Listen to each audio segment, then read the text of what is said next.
L'îlot de la Minoterie va ouvrir en septembre prochain. C'est un travail de très longue haleine pour la commune, ça fait plus de 15 ans qu'on est sur le projet. Et l'objectif premier, c'est de faire un nouveau lieu de vie en plein cœur de bourg de Pipriac.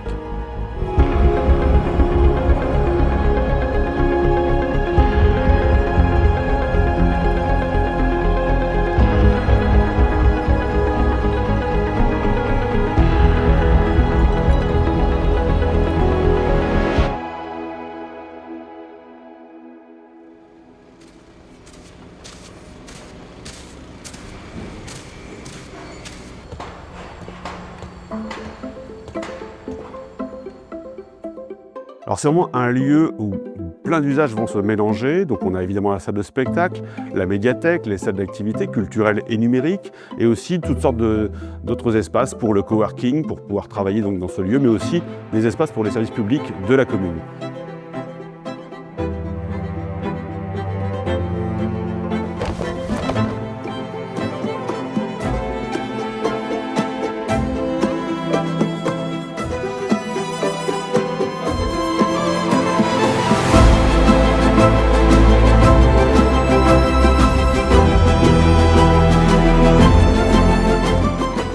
Mais c'est aussi là un nouvel espace qui va se créer pour pouvoir vraiment échanger, venir prendre son café, lire le journal, faire vraiment plein de choses différentes dans ce lieu, se rencontrer, discuter, mais aussi donc un lieu ouvert à toutes les générations, des plus jeunes aux plus anciens, mais aussi un lieu ouvert du lundi au dimanche, pour que chacun puisse y trouver un intérêt et puisse y venir le plus souvent possible.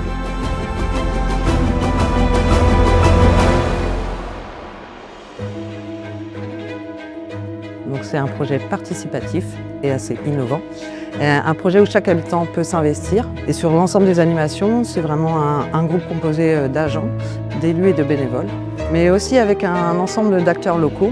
C'est vraiment un travail en partenariat avec le groupement culturel breton, le conservatoire. Alors le conservatoire, le 7, c'est le conservatoire de Redon Agglomération et donc Pipriac, avec l'opportunité cette année de l'ouverture de cette salle qui va pouvoir nous permettre de développer davantage les cours. Donc à partir de 4 ans, on va avoir le jardin musical. Ensuite, on va avoir des cours d'éveil, initiation pour les grandes sections et les CP.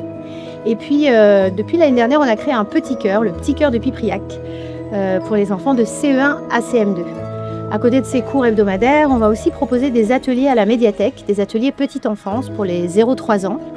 Dans la salle de spectacle de l'îlot de la Minoterie, on trouvera tout type de propositions artistiques, une programmation assez éclectique qui va de la musique au théâtre, en passant par différentes formes de spectacles vivants, donc danse, cirque notamment, avec des spectacles plutôt qui s'adressent au jeune public, pour les enfants et les familles, et puis des spectacles pour tout le monde. Il y aura aussi une programmation de projection de films. On aimerait programmer au moins un film ou un documentaire par mois, donc avec des soirées de type conférence, débat.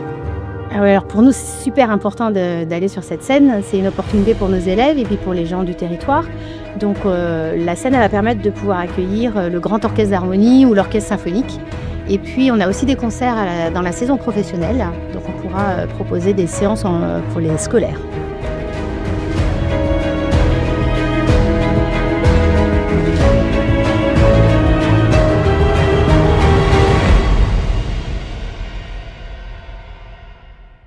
Les nouveautés de la future médiathèque seront effectivement la création d'un fonds cinéma assez varié à la fois pour la jeunesse et pour les adultes. Il y aura également la refonte du fonds musique qui va un peu grossir et qui sera réactualisé. Il y aura la création d'un fonds jeux de société avec une centaine de jeux à disposition pour du jeu sur place.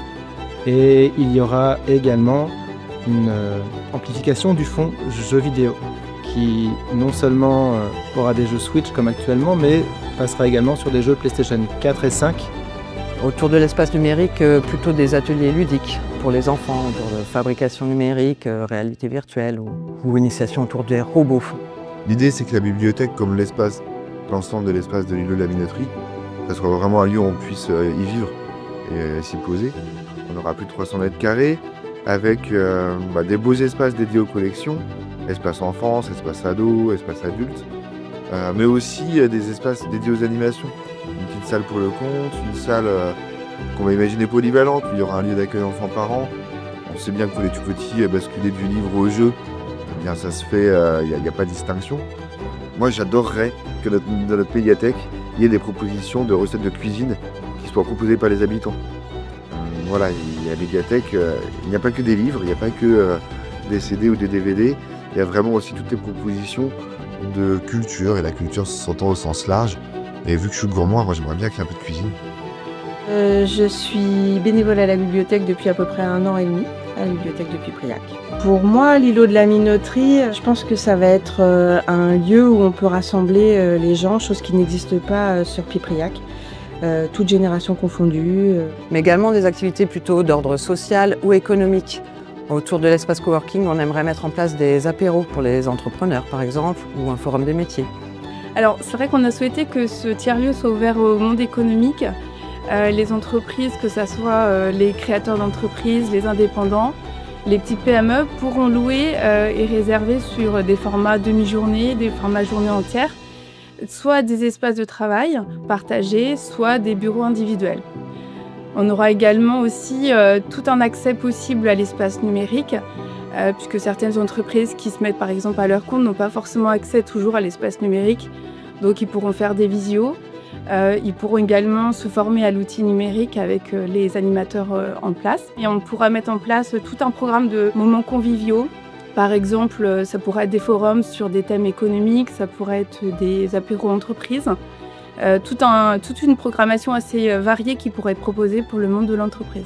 Dans le futur tiers-lieu, nous retrouverons à la fois les services numériques déjà existants autour du jeu vidéo, de l'initiation, du développement des compétences, de l'accompagnement administratif.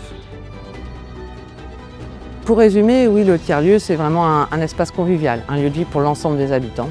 Pour moi, c'est un lieu participatif et innovant.